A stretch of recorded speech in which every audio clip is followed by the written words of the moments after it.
British దగ్గర నుంచి తెచ్చుకున్నారా? స్వాతంత్రం ఇచ్చింది ఆయననే అంట కదా మరి. అంటా మరి అంటున్నావు, నువ్వు క్లారిటీగా చెప్పు. స్వాతంత్రం తెచ్చిందే మహాత్మా గాంధీ.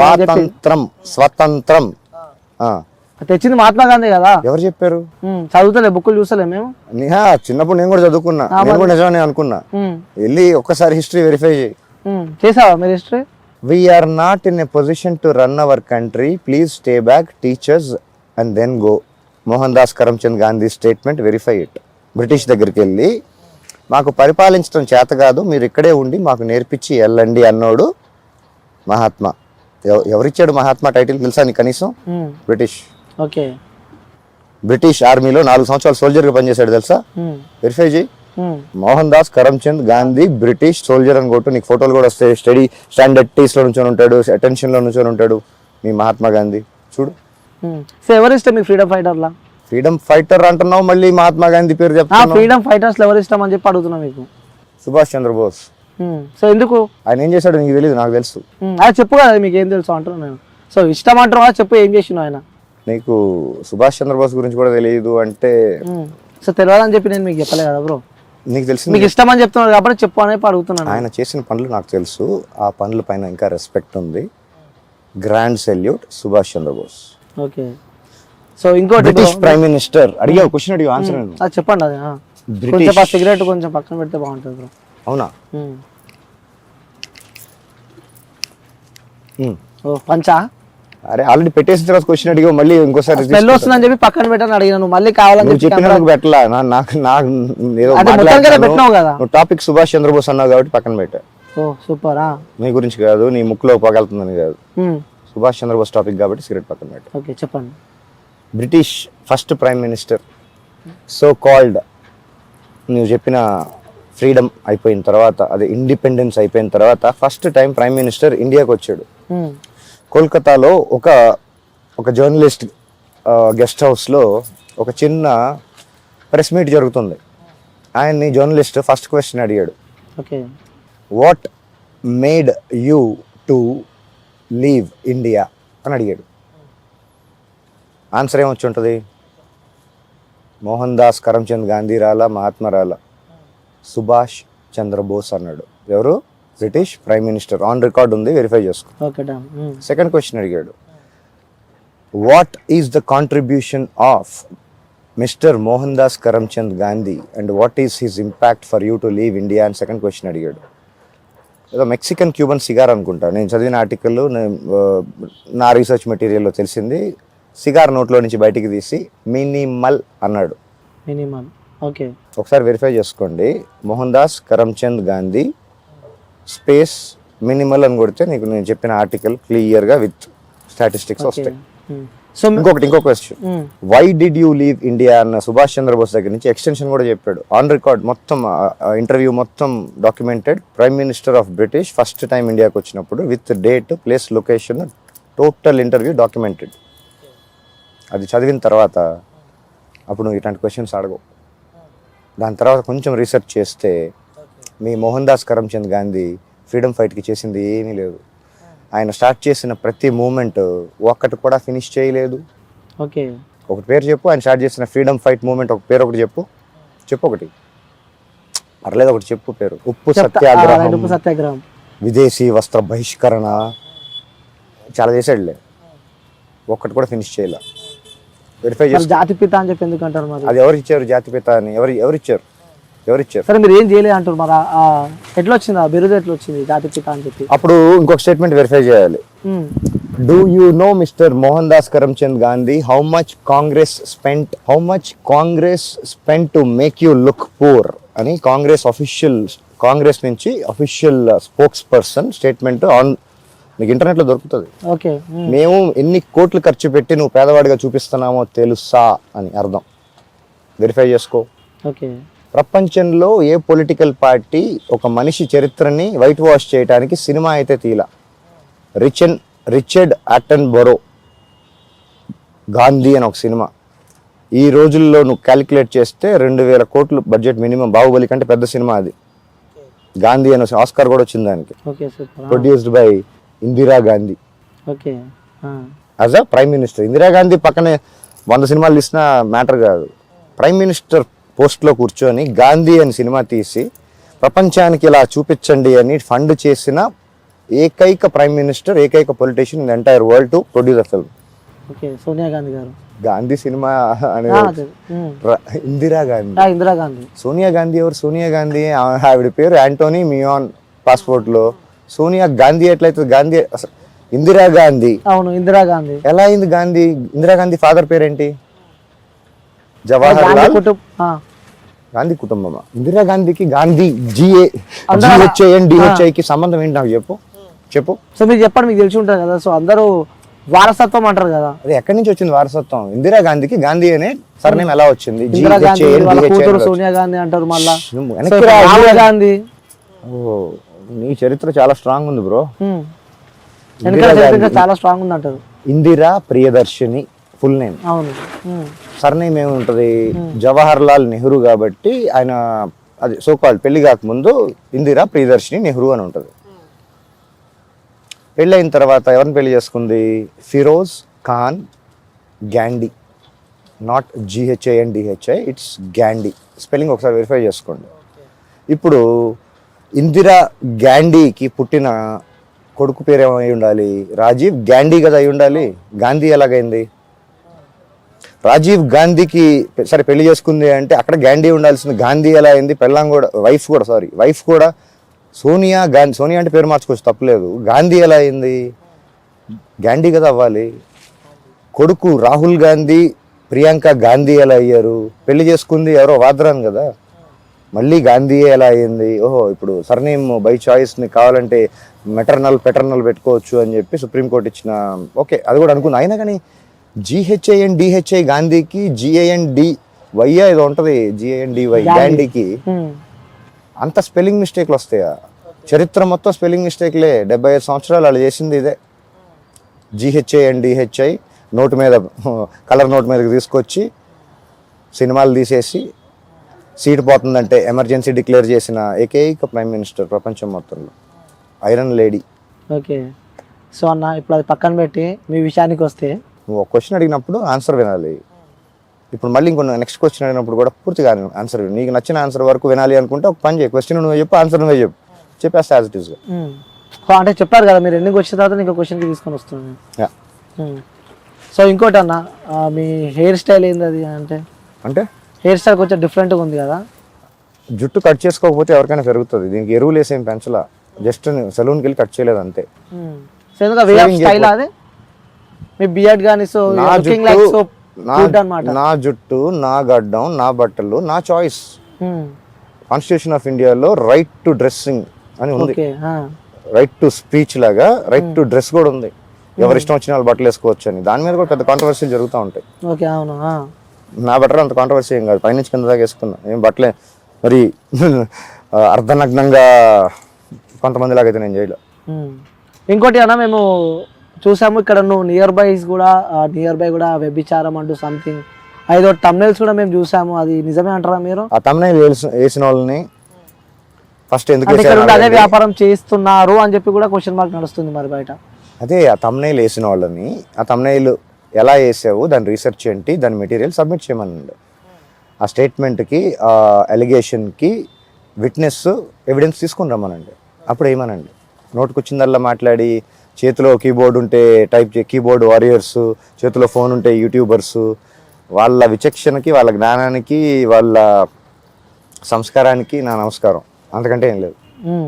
సో గతంలో కూడా మీరు ఒక మంచి కోటీశ్వరుడు అని చెప్పి నేనైతే విన్నా. కొన్ని కంపెనీలకి కూడా మీరు, స్టార్టప్ కంపెనీస్లో కూడా మీరు ఒక డైరెక్టర్లా పనిచేసినారంట. సో దాని తర్వాత సడన్గా మీ లైఫ్లో ఏం జరిగిందని అంటే ఇక్కడ వచ్చి కూర్చోవడానికి కారణం ఏం జరిగింది అసలు మీ లైఫ్? That's entirely personal. నా పర్సనల్ లైఫ్లో నేను చాలా పనులు చేశా, కొన్ని స్టార్టప్స్ పెట్టా, కొన్ని రకాల ఉద్యోగాలు చేశా, కొన్ని బిజినెస్లు ఏవో చేసా. అవన్నీ నా పర్సనల్ లైఫ్ కదా, ఎవరు చేయరు. సో తెలుసుకోవాలని ఉంటుంది కదా నా. సో అన్ని చేసినా మీరు ఇప్పుడు ఇక్కడికి వచ్చి నాకే ఇంట్రెస్ట్ లేదు నా పాస్ట్ గురించి, నేనే దాన్ని వదిలేశాను. నా పాస్ట్ గురించి ఎవరికైనా ఏం ఉపయోగం ఉంటుంది? అంటే లవ్ ఫెయిలియరా? కాదు, మా తాతలు నేతులు తాగారు, మా మూతులు వాసన చూడండి అని చిన్నప్పుడు చదువుకున్న సామెత. నేను బ్లాక్ డాగ్ తాగితే ఏంటి, యాంటిక్విటీ తాగితే ఏంటి, అబ్సల్యూట్ మ్యాండరిన్ వోడ్కా తాగితే ఏంటి, నీకేంటి? జనాలకు ఎందుకు పర్సనల్ లైఫ్? ఎవరు తాగరా? ప్రపంచంలో మ్యానుఫ్యాక్చర్ ఎక్కడ చేయట్లేదా? ఎవరు తాగట్లేదా? అందరిని వెళ్ళి అడుగుతున్నావా? వెళ్ళి అడుగు, పబ్లోకి వెళ్ళి అడుగు, అన్ని రకాల బ్రాండ్స్ ఉంటే వెళ్ళాలని అడుగు. నీకెందుకు? నీకు అసలు ఏం రైట్ ఉంది? వాళ్ళు అమ్ముతున్నారు కదా, లీగల్ లైసెన్స్ ఉంది, everything is going by the law కదా. నీకేంటి ప్రాబ్లం? నీ డబ్బులతో తీసుకొచ్చా, నేను ఇల్లీగల్ న్యూసెన్స్ క్రియేట్ చేస్తున్నానా, ఎవరి దగ్గర దొంగతనం చేసి వచ్చానా? నీకు అడగడానికి రైట్ ఏముంది? నాతో పాటు రా, నీకు అక్కడి నుంచి ఇక్కడ వరకు, నీకు హైదరాబాద్ ఇది ఒక్క చోటే కాదు, ఏ రోడ్డు సైడ్ అయినా వెళ్ళి నువ్వు ఒక కంటైనర్ తీసుకెళ్తే హైదరాబాద్లో ఉన్న bottles, beer bottles, empty alcohol bottles తోటి జస్ట్ నువ్వు కలెక్ట్ చేసుకుని ఒకరోజు అమ్మితే నువ్వు కోటేశ్వరుడు అయిపోతావు తమ్ముడు. హైదరాబాద్లో, తెలంగాణ మొత్తం వద్దు, హైదరాబాద్లో రోడ్ సైడ్లో ఎస్పెషల్లీ కొన్ని స్పాట్స్లో జస్ట్ ఎంటీ బాటిల్స్ నువ్వు కలెక్ట్ చేసి తీసుకెళ్ళి అమ్మితే నువ్వు కోటేశ్వరుడు అయిపోతావు. దాని గురించి ఎవరు మాట్లాడరేంటి? అవన్నీ నేను తాగినాయేనా, నేను తయారు చేసినాయేనా? వాటి గురించి మాట్లాడు. అవన్నీ ఎలాగొస్తున్నాయి అక్కడికి? తాగి పడేస్తే వస్తున్నాయి. అసలు అక్కడ దాకా రావడానికి గవర్నమెంట్ ఎందుకు అలౌ చేసింది? నువ్వు అడగాల్సింది ఎవరిని? నన్ను ఎందుకు అడుగుతున్నావు? ఎండ్ యూజర్ని ఎందుకు అడుగుతున్నావు?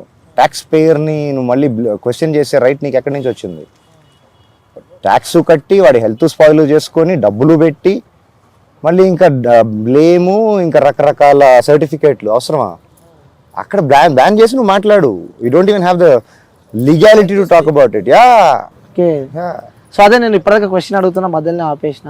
అసలు ఏమైందన్న మీ లైఫ్ లో? అంటే నేను మీ గురించి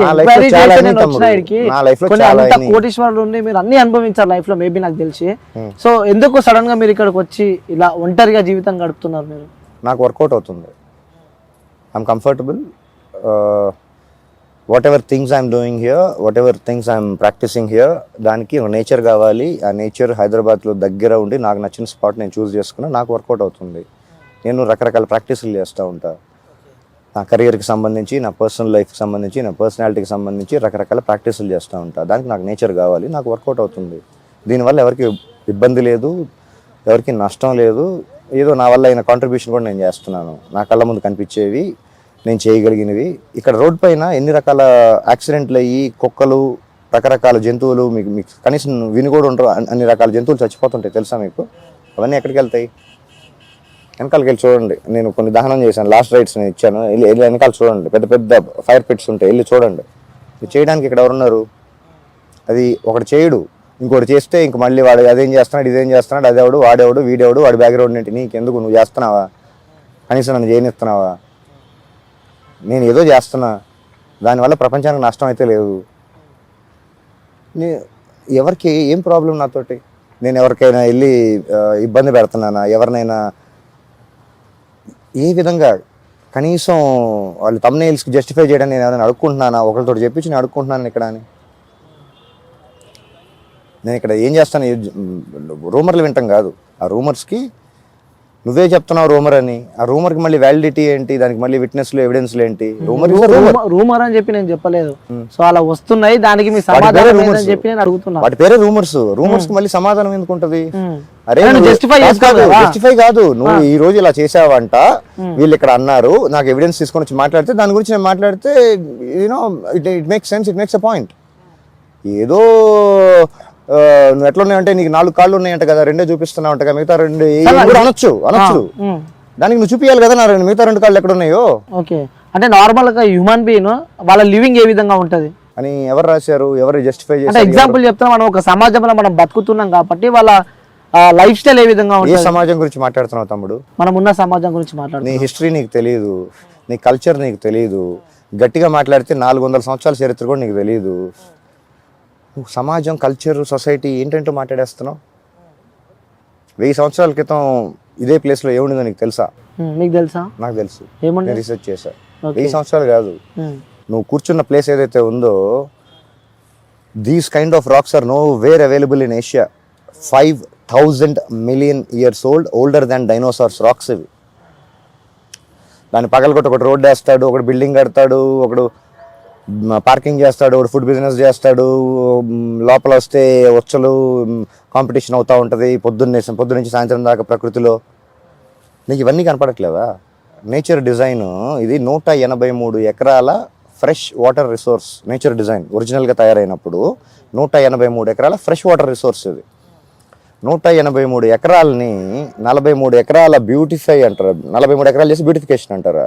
కేబుల్ బ్రిడ్జ్ చేసి బ్యూటిఫికేషన్ అంటారా, రోడ్ వేసి హోటల్ కట్టి బిల్డింగ్లు కట్టి అవి చేసి టీఎస్ఐఏసి అని పేరు పెట్టి రకరకాల డెవలప్మెంట్స్ అంటారు దాన్ని. అదే అడుగుతున్నా, ఇది ప్రోగ్రెస్ అంటారా? 183 ఎకరాల ఫ్రెష్ వాటర్ రిసోర్స్ని, డ్రైనేజ్ వాటర్ ఎక్కడ పడితే అక్కడ కెమికల్స్ అన్ని కలిపేసి సఫకేట్ చేయడాన్ని మోడర్నైజేషన్ అంటారా? నీకు ఒక బెడ్రూమ్లో ఒక రూమ్లో మీ ఇంట్లో ఒక 2 BHK 3 BHKలో ఉండుంటావు కదా, ఒక బెడ్రూమ్లో మీ ఫ్యామిలీ మొత్తాన్ని ఇరికిస్తే ఎలా ఉంటుంది? రోజు మొత్తం, ఇబ్బంది. నెల మొత్తం, సంవత్సరం మొత్తం, ఎన్ని సంవత్సరాల నుంచి 183 ఎకరాల్లో ఉండాల్సిన వాటర్లోని రకరకాల జీవులు దాన్ని బేస్ చేసుకున్న సైకిల్ తెలిసే ఉంటుంది కదా, చిన్నప్పుడు చదువుంటావు కదా, చేపలు వగేరా వగేరా వగేరా చాలా ఉంటాయి వాటర్లో. మీకు కనపడిన మైక్రో ఆర్గానిజమ్స్ కొన్ని లక్షలు ఉంటాయి. వాటన్నిటిని 183 ఎకరాల నుంచి తీసుకొని వచ్చి 43 ఎకరాలకు తీసుకొని వస్తే అవి సఫకేట్ అవ్వవా? అంటే పాపులేషన్ కూడా పెరుగుతుంది కదా అన్న. ఆ పాపులేషన్ వల్ల ప్రపంచానికి ఉపయోగం లేదు, ఈ పాపులేషన్ వల్ల చాలా చాలా చాలా ఉపయోగం. అవి లేకపోతే చచ్చిపోతావు కూడా. కొన్ని జీవరాశులు అంతరించిపోతే, ఇప్పుడు ఆల్రెడీ చాలా అంతరించిపోయినాయి, చాలా చంపేస్తున్నారు. ఆ మిగతావి కూడా హనీ బీస్ అని అవి అని కొన్ని ఉన్నాయి, ఎసెన్షియల్ బీయింగ్స్. అవన్నీ పోతే నువ్వు ఇంటర్వ్యూ చేయడానికి నువ్వు ఉండవు, మాట్లాడిన సొల్లు చెప్పడానికి నేను కూడా ఉండవు. సొల్లు అని మీరు అనుకుంటున్నాను, వాల్యుబుల్ థింగ్స్ అని నేను అనుకుంటున్నాను. అదే వినే వాళ్ళు డిసైడ్ చేస్తారు. ఓకే, సో అదే మీ లైఫ్లో జరిగిన బ్రేకప్ గురించి ఒకసారి మాకు. ఇది ఎంటైర్లీ పర్సనల్, నా పర్సనల్ లైఫ్ అన్నాను అంటే అది పర్సనల్. పబ్లిక్ ఎందుకు? అంటే వితౌట్ నేమ్స్ చెప్పొచ్చు కదా. ఎందుకు? దానివల్ల ఉపయోగం ఏంటి? నాకు చాలా ఎక్స్పీరియన్స్లు అయినాయి, కొన్ని మంచి, కొన్ని చెడ్డయి, కొన్ని నాట్ సో నైస్, కొన్ని గుడ్, కొన్ని. ది బ్యాడ్ ఎక్స్పీరియన్స్ ఒకటి షేర్ చేసుకోండి మా దగ్గర. నా ఎక్స్పీరియన్స్ తోటి మీకెందుకు తమ్ముడు? తెలుసుకోవాలని ఉందన్న నాకు. నాకే నా ఎక్స్పీరియన్స్ని నేనే మెమరైజ్ చేసుకోను, నేనే నాస్టాల్జియా మూమెంట్స్లోకి నేనే వెళ్ళను. అవి నేను షేర్ చేసుకుని నేను మళ్ళీ మీకోసం ఎందుకు? సరే, ఈరోజు వ్యాలంటైన్స్ డే కాబట్టి నేను అడుగుతున్నా, లవ్ పైన మీ ఒపీనియన్ ఏందన్న అసలు? ఫస్ట్ క్వశ్చన్, ఒకటే క్వశ్చన్లో 2 క్వశ్చన్లు అడిగావు. వ్యాలంటైన్స్ డే అన్నావు. వ్యాలంటైన్స్ డే అంటే ఈ పేరు ఎప్పటి నుంచి వచ్చింది? ఎప్పటి నుంచి వాడుకలోకి వచ్చింది? చెప్పు అడుగుతున్నా. వ్యాలంటైన్స్ డే అని ఎప్పటి నుంచి ప్రపంచంలోకి వచ్చింది? When did Valentine's day come in to existence? చెప్పు, ఆన్సర్ చెప్పు. వ్యాలంటైన్స్ డేకి, లవర్స్ డేకి, లవ్కి ఏం సంబంధం నాకైతే తెలియదు. నాకు తెలిసినంత వరకు వ్యాలంటైన్ అనే ఐ థింక్ ఎదురుండేవాళ్ళు 5th century. వాలంటైన్ అని చెప్పి ఒక వ్యక్తి ఉండేవాడు, సెయింట్ వ్యాలంటైన్ అని ఒకడు, ఏదో 5th centuryలో సంగతి. మిగతా స్టోరీ చెప్పు, నీకు తెలుసు కదా. అంటే కొంచెం ఐడియా ఉంది నాకు. వాలంటైన్ అని చెప్పి ఒక వ్యక్తి ఉండేవాడు అని చెప్పి తెలుసు నాకు. తర్వాత సో దాని తర్వాత వాళ్ళు ఏదో పెళ్లి చేసుకున్నారు, అప్పటి నుంచి వాళ్ళ తర్వాత చనిపోయినారు. దాని తర్వాత వ్యాలంటైన్స్ డే చేసుకుంటారు వాళ్ళు చనిపోయిన రోజు అని చెప్పి. అంటే వాడి ముందు వాడి తర్వాత ఇంకెవడు పుట్టలేదా? అక్కడి నుంచి మొదలైందని చెప్పి తెలుసు నాకైతే. వాళ్ళని గుర్తుగా వ్యాలంటైన్స్ డే పెట్టుకున్నారని చెప్పి తెలుసు నాకు. ఒకసారి కొంచెం ఇంట్రెస్ట్ ఉన్న వాళ్ళు కొంచెం గూగుల్ సెర్చ్ చేస్తే what is the real story, real history behind Valentine and Valentine's day అంటే వాళ్ళకి ఇంకా క్లారిటీగా మంచి డీటెయిలింగ్ ఆన్సర్స్ వస్తాయి. సంబంధమే లేదు. It is basically an incident which happen to bring validity to some religion called Christianity. And some dates and some names and ఒక theory చెప్పడానికి ఒక రెఫరెన్స్ పాయింట్ కావాలి కాబట్టి ఆ డేట్ని వ్యాలిడిటీలో తీసుకొచ్చారు నాకు తెలిసినంతవరకు. ఓకే, ప్రేమకి వ్యాలంటైన్స్ డేకి సంబంధం లేదు అంటే ఈ రోజు ప్రేమిస్తారా? మిగతా రోజులు ప్రేమించరా? 364 రోజులు మర్చిపోయి 365 February 14th ఒక్కరోజే ప్రేమిస్తారా? అంటే ఆ రోజు గులాబ్ పూలు తీసుకొని గ్రీటింగ్ కార్డులు తీసుకొని వెళ్ళమని చెప్పి ఎప్పటి నుంచి వచ్చి గ్రీటింగ్ కార్డులు ఎప్పటి నుంచి వచ్చినాయి? గులాబ్ పూలు ఎప్పటి నుంచి వచ్చి? వ్యాలంటైన్స్ వీక్ కూడా జరుపుకుంటారు. వీక్ మళ్ళీ హగ్ డే, కిడ్స్ డే, కేకులు, ఆ డే ఈ డే. రే నీకోసం నువ్వు బతుకు. ఆ డే ఈ day, mother's day, father's day, తల్లుల దినం, తండ్రుల దినం, ఏంటి ఈ దినాలన్నీ? ఒక దినమైన నీకోసం నువ్వు బతుకు. నీ తద్దినం, ఆ దినం, ఏ దినం ఎందుకు? 23 సంవత్సరాలు ఎగ్జాంపుల్ చెప్తున్నా, ఒక మెటఫర్. 22-23 సంవత్సరాలు బతికిన మనిషి ఫ్యామిలీని కాకుండా, వాళ్ళ వెల్విషర్స్ని కాకుండా, చుట్టాలని కాకుండా, ఫ్రెండ్స్ని కాకుండా సడన్గా ఎవరో లైఫ్లోకి వచ్చిన దాని మీద ప్రేమ కలుగుద్దంట డింగ్ అని. ఒకరోజు పని కావాల్సినంత వరకు ప్రేమ ఉంటుందంట. ఏదైతే కావాలనుకుంటున్నారో అది పని అయిపోయిన తర్వాత డింగ్ అని లైట్ ఆఫ్ అయిపోతుందంట. మళ్ళీ ఇప్పుడు ఎట్లా వదిలించుకోవాలి, ఇప్పుడు ఎట్లా సంభాలించుకోవాలి, రకరకాల ఆప్షన్స్ ఉంటాయి. అవన్నీ చేసిన తర్వాత అదేదో మళ్ళీ 2-3 ఆప్షన్స్ ఉంటాయి దీంట్లో నుంచి. ఒకటి బ్రేకప్ అంట, ఇంకొకటి ప్యాచప్ అంట, ఇంకొకటి కాంప్రమైజ్ అంట, ఇంకొకటి ఏదో సెటిల్మెంటో కాంప్రమైజో, లేదంటే చివరికి పెళ్ళి. ఇవేనా ఆప్షన్స్? వేరే ఆప్షన్స్ వద్దా? ప్రపంచంలో ఎంత పెద్ద ప్రపంచంలో ఇంక వేరే ఆప్షన్సే లేవా? పాసిబిలిటీసే లేవా? సింగిల్గా బతకలేరా? 5 నిమిషాల సుఖాని కోసం నీ జీవితాన్ని ఎందుకు తాకట్టు పెట్టుకోవటం? అంటే నేను పెళ్లి చేసుకోవద్దు అంట్లో, పెళ్లి పైన నాకు రెస్పెక్ట్ ఉంది. చాలా సక్సెస్ఫుల్ కపుల్స్ని చూశాను నేను, మీరు ఇంక్లూడింగ్ మై పేరెంట్స్. నేను ఒకసారి కూడా చేసుకోలేదు తమ్ముడు. ఒక్కసారి కూడా చేసుకోలే అంటున్నారు. నాకు తెలుసు, 4-5 సార్లు చేసుకున్న వాళ్ళు చాలా మంది తెలుసు నాకు. ఒకసారి ఓల్డ్ సిటీ వెళ్ళి చూసిరాపో, ఒక్కొక్క ఇంట్లోనే వాళ్ళకి వర్కౌట్ అవుతుంది. వాళ్ళపైన నాకు జెలసీ లేదు, వాళ్ళపైన నాకు కంప్లైంట్ కూడా లేదు, వాళ్ళకి వర్కౌట్ అవుతుంది కదా. నేనైతే ఒకసారి కూడా చేసుకోలేదు, ఓకే, చేసుకునే ఉద్దేశం కూడా లేదు అనుకుంటున్నాను. వెళ్ళే ఉద్దేశం లేదు ఇంకా. సో ఇప్పుడు నెక్స్ట్ ఏం కనబెట్టబోతున్నారు? ఏది కొత్తగా ఏదో చేద్దామని చెప్పి అంటున్నారు అని చెప్పి నాకు తెలిసింది. ఇక్కడికి వస్తే మాత్రం ఏదో అడ్వాంటేజ్ అంటే ప్రతిదీ ఒక వేస్టేజ్ అని చెప్పి మీరే చెప్పారు ఇంతకుముందుకి. సో ఇలా ఈ కన్స్ట్రక్షన్ ఎలా చేసుకున్నావు, ఇది ఎట్లా? Necessity is the mother of all ఇన్వెన్షన్కి ఇది ఒక example. Somebody's waste is somebody's fortune అనే దానికి లైవ్ ఎగ్జాంపుల్. సూపర్. ఇలాంటి వాటికి ఇన్నోవేషన్, క్రియేషన్, ఇట్లాంటి వాటికి అంత క్వాలిఫై అవుతలేదు నాకు తెలియదు. కానీ ఏదో వెల్డింగ్ ఇరిగిపోయింది, కింద ఇది ఇరిగిపోయింది అనే ఏదో వాడికి పనికి రాలేదు అనిపించింది. నాకు పనికి వస్తుంది, నేను సోఫా చేసుకొని నేను కూర్చుని నాకు పని జరుగుతుంది, దీనికి రూపాయి ఖర్చు లేదు. ఈ టార్పోళ్ళు ఇవి ఆల్మోస్ట్ పారేసినవి అక్కడ ఇక్కడ దొరికి